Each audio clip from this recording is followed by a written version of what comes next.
Marcus Rivera had 30 seconds to decide: help the mysterious woman collapsing in the storm, or deliver his final package and keep his job. He chose kindness. He had no idea that the soaking wet stranger shivering in his truck was worth $15 billion, or that saving her would save him. Before watching full story, comment below from where you watching.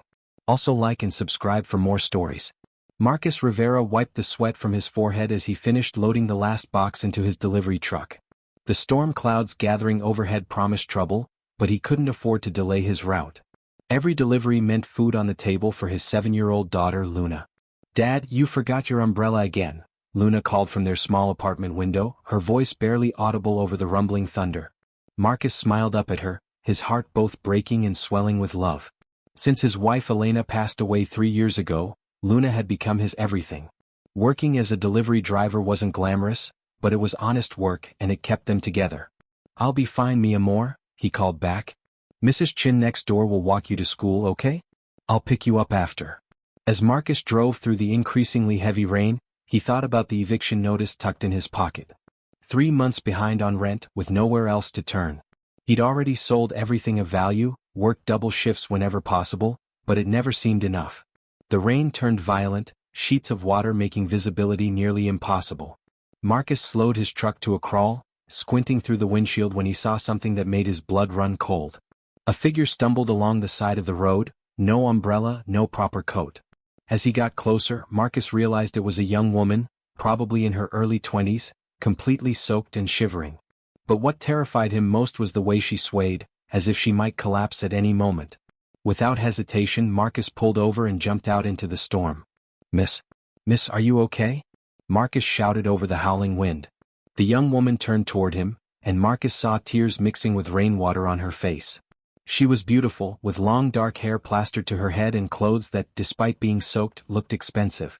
But her eyes held a pain he recognized too well. "Please," she whispered so quietly he almost didn't hear. I can't." She collapsed. Marcus caught her before she hit the pavement, his delivery schedule forgotten. She was burning with fever and her breathing was shallow. He carefully lifted her into his truck, cranking up the heat as high as it would go. "Hey, stay with me, okay? What's your name?" he asked, grabbing an emergency blanket from behind his seat. "Sophia," she managed through chattering teeth. "Sophia? I'm sorry, I don't know where." "Don't worry about that now. I'm taking you to the hospital." "No."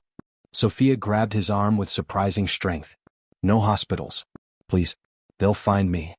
Marcus studied her face, seeing genuine fear in her eyes. Whatever she was running from, it was serious. "Okay," he said softly. "My apartment isn't much, but it's warm and dry. My daughter and I will take care of you." Marcus called in sick for the first time in 2 years, knowing it would cost him a day's pay he couldn't afford. But as he looked at Sophia lying on his couch, wrapped in blankets and barely conscious with fever, he knew he'd made the right choice. Luna returned from school to find their small living room transformed into a makeshift hospital room. "Dad, who is she?" Luna whispered, her large brown eyes curious but not afraid. "Her name is Sophia. She's very sick, so we're going to help her get better, okay?" Luna nodded solemnly. "Like when Mom was sick?" Marcus's heart clenched. "No, Mija. Sophia is going to get better." For 3 days, Marcus and Luna took turns caring for Sophia. Marcus used his limited savings to buy medicine and soup ingredients, while Luna drew pictures to decorate Sophia's temporary bedroom. Despite their own struggles, neither father nor daughter questioned the decision to help a stranger. On the 4th day, Sophia's fever finally broke. "Marcus?" she called weakly from the couch. He rushed over with a glass of water. "How are you feeling?" "Better." Sophia sat up slowly, looking around their humble apartment with fresh eyes. The furniture was old but clean, family photos covered every surface, and Luna's drawings were taped to the walls. "You saved my life. Both of you." "Anyone would have done the same," Marcus said, though they both knew that wasn't true. Sophia's eyes filled with tears. "You don't understand. I was going to." She couldn't finish the sentence. Marcus sat beside her, his voice gentle. "Whatever brought you to that moment, it's in the past now. What matters is what comes next." Over the next week, Sophia slowly shared pieces of her story. She spoke of a controlling family, impossible expectations, and a recent betrayal that had shattered her world. She never mentioned money or status, helping with household chores and playing games with Luna like any young woman might. Marcus found himself drawn to her strength, her kindness with Luna, and the way she could find joy in simple moments despite the pain she carried. Sophia, in turn, was amazed by Marcus's devotion to his daughter and his ability to maintain hope despite their obvious financial struggles. "Dad," Luna whispered one evening as Marcus tucked her into bed, "I like Sophia. She makes you smile again." Marcus kissed his daughter's forehead. "She makes us both smile, doesn't she?" But their peaceful routine was shattered when 3 black SUVs pulled up outside their building. "Sophia," Marcus called urgently. "There are men outside. They're asking the neighbors about you." Sophia went pale. "I have to go. Right now. I've put you both in danger by staying here." "What danger? Who are these people?" Sophia grabbed his hands, tears streaming down her face. "Marcus, I haven't told you everything. My full name is Sofia Castellanos. My family, they own Castellanos Industries." Marcus felt the world tilt. Castellanos Industries was one of the largest companies in the country, worth billions. He'd delivered packages to their corporate offices countless times. "I ran away because they wanted to force me into a marriage that would merge our company with another. When I refused, my own brother tried to have me declared mentally incompetent so he could control my inheritance." Sophia's voice broke. "I wanted to die rather than live as their prisoner." The sound of heavy footsteps in the hallway interrupted her confession. The door burst open without warning. 3 men in expensive suits entered, followed by a man who looked like an older version of Sophia. "There you are," the man said coldly. "Do you have any idea what you've put this family through, Sophia? The embarrassment? The stock prices?" "Hello, Gabriel," Sophia said, standing straighter despite her fear. "Still caring more about money than family, I see." Luna clung to Marcus's leg, frightened by the strangers. Marcus stepped protectively in front of both his daughter and Sophia. "I don't know who you people are, but you can't just break into my home," Marcus said firmly.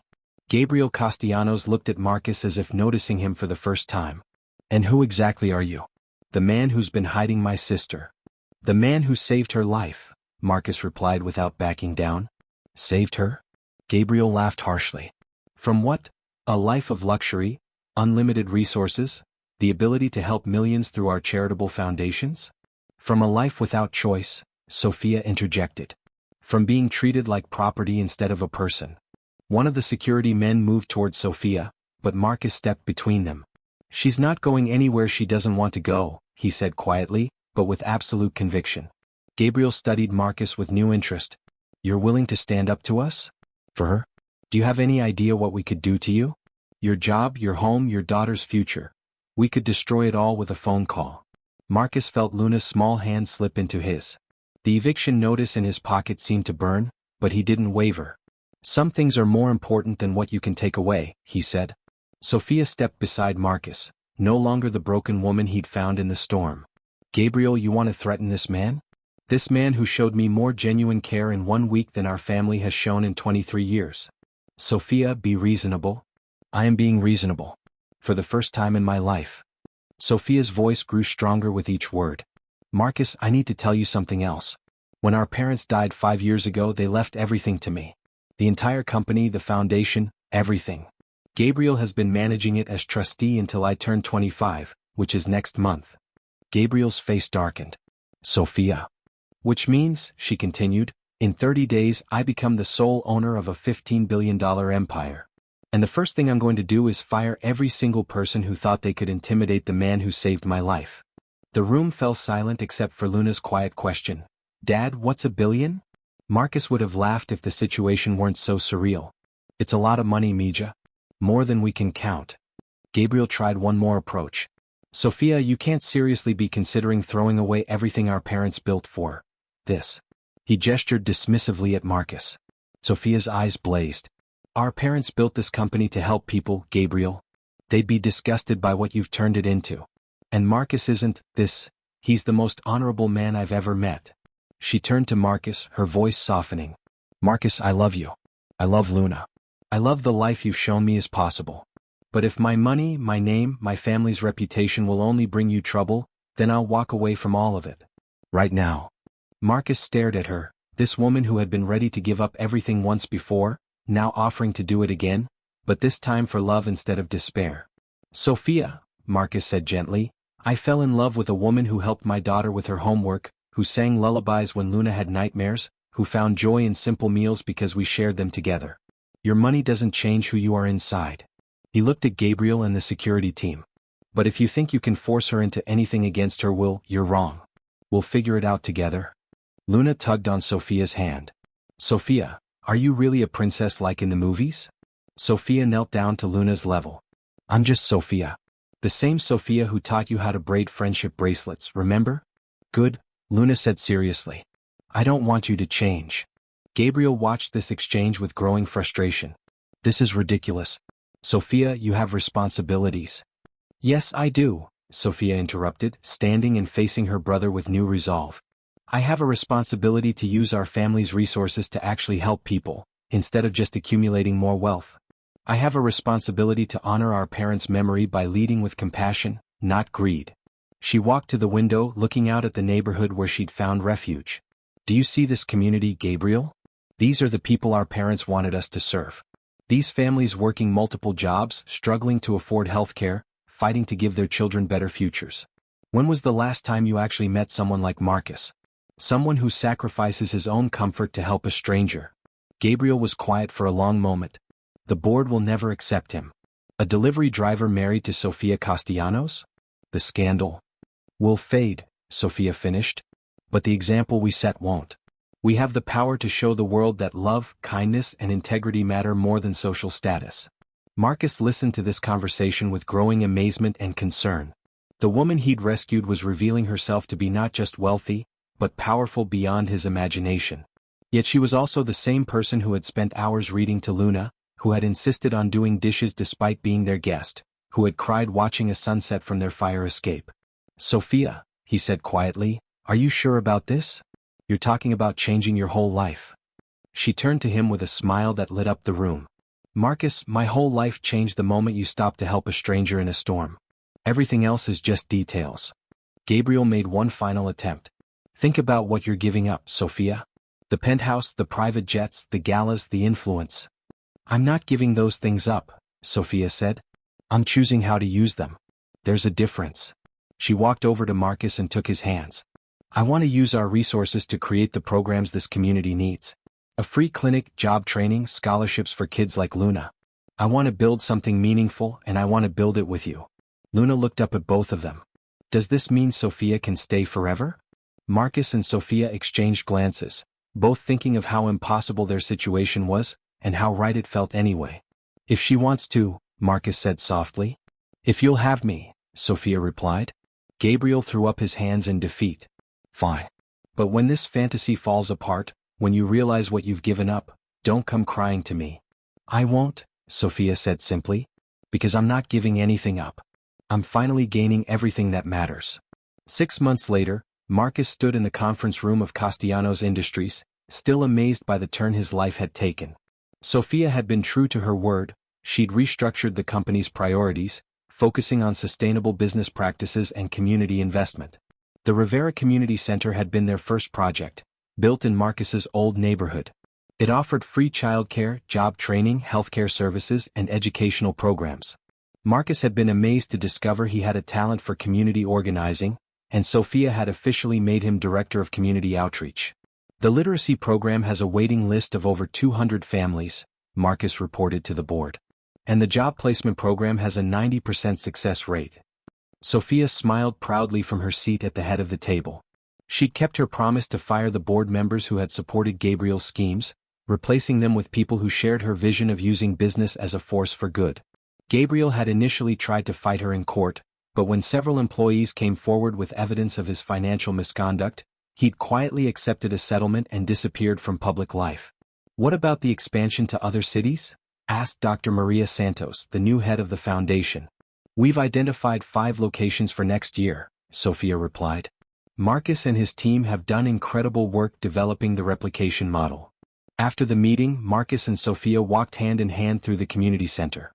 Children's laughter echoed from the after-school program, while adults attended computer classes in adjacent rooms. Do you ever regret it? Marcus asked. Giving up the simple life for all this responsibility? Sophia stopped walking and faced him. Marcus, do you remember what you told me that first day? That what matters is what comes next. He nodded. This is what comes next. This is us choosing to build something beautiful together. 1 year after that stormy day, Marcus and Sophia stood before their friends and family, exchanging wedding vows in the community center they'd built together. Luna served as flower girl, beaming as she scattered petals down the aisle. I promise to love you not in spite of the storms we face, but because of how you help me weather them, Sophia said, her voice strong and clear. I promise to never stop seeing the miracle of an ordinary day made extraordinary by love, Marcus replied. As they kissed, the gathered crowd, a mix of community members, former employees, and the few family members who had come to support them, erupted in cheers. Later, at the reception, Marcus found himself standing with Dr. Santos, watching Sophia dance with Luna. You know, Dr. Santos said, when Sophia first announced her plans to marry a delivery driver, a lot of people thought she'd lost her mind. Marcus chuckled. Including me sometimes. But look what you two have built. The community centers, the scholarship program, the small business loans, you've helped more people in 1 year than most billionaires help in a lifetime. Marcus watched his new wife spinning his daughter around the dance floor, both of them laughing with pure joy. We just did what felt right, he said simply. That's exactly the point, Dr. Santos replied. In a world where so many powerful people do what's profitable, you two do what's right. That's not common. As the evening wound down, Marcus and Sophia found themselves alone on the rooftop garden of the community center, looking out over the neighborhood where their story began. Do you think Luna will remember this day? Sophia asked, settling into Marcus's arms. She'll remember feeling loved, Marcus said. That's what matters. Sophia was quiet for a moment. Marcus, I need to tell you something. I've been thinking about what you said when you found me that day, about how anyone would have stopped to help. Yeah. You were wrong. I was on that road for 2 hours before you stopped. Dozens of cars passed by. You were the only one who cared enough to see someone who needed help. Marcus considered this. Maybe they were just scared or in a hurry or maybe, Sophia interrupted gently, kindness is rarer than we want to believe. Maybe that's why it's so powerful when we find it. She turned in his arms to face him. You saved my life that day, Marcus. Not just from the storm but from a life without hope. And in return, I got to help you save your home, give Luna the future she deserves, and build something meaningful together. So what happens now? Marcus asked, though he was smiling. Now we keep building, Sophia said. We raise Luna to know that her life has purpose. We expand the centers to reach more families. We show the world that business can be a force for good.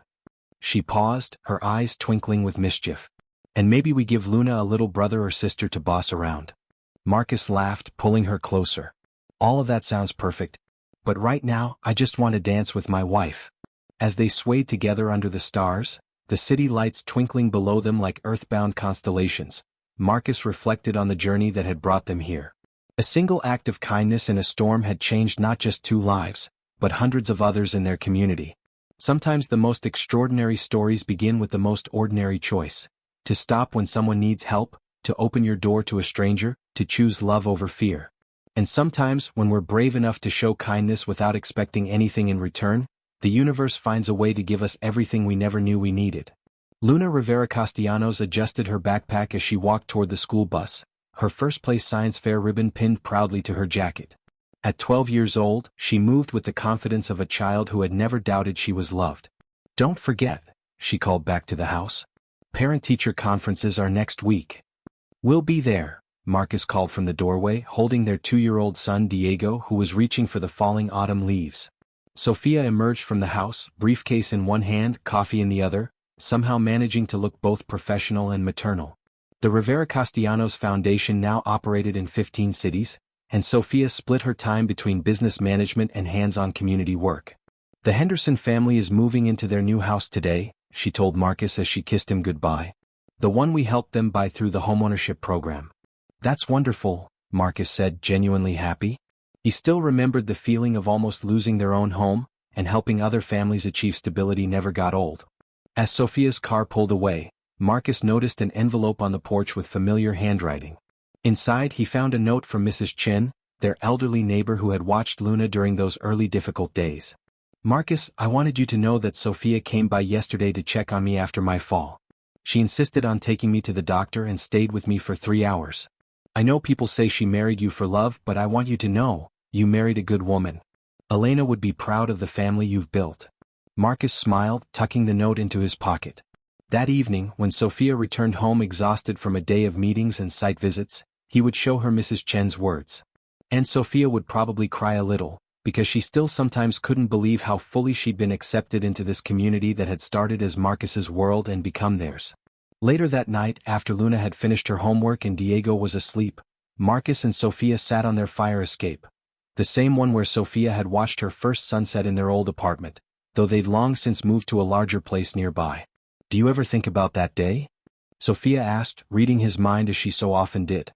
"The storm?" "Every day," Marcus admitted. "Sometimes I wonder what would have happened if I'd driven past you too." Sophia shuddered slightly. "I don't like to imagine that world." "But that's just it," Marcus said, pulling her closer. "We don't have to imagine it. We chose this world instead. Every day we keep choosing it." Below them, the neighborhood bustled with evening activity. Children played in the park that Sophia's foundation had renovated. The community center was lit up with evening classes. The free clinic showed signs of life as the night shift arrived. A delivery truck turned the corner. Marcus recognized the company, though he'd never worked for them. The driver was probably thinking about getting home to his family, maybe worried about bills or schedules or the dozen small concerns that make up ordinary life. Marcus and Sophia watched the truck disappear into the evening, both thinking the same thing. Somewhere out there, another storm was brewing. Another person was struggling, needing help, hoping someone would care enough to stop. And maybe, if they were very lucky, someone would. Because that's how the best stories begin. With someone choosing kindness when it would be easier to look away. With someone deciding that the stranger by the road matters as much as the schedule they're keeping or the comfort they're seeking. 5 years ago, Marcus Rivera had been a single father fighting to survive. Sofia Castellanos had been a lost young woman with more money than hope. Today they were partners in love, in parenting, and in the work of making their corner of the world a little bit better. It had all started with a storm, a breakdown, and one person's decision to help. Sometimes that's all it takes to change everything.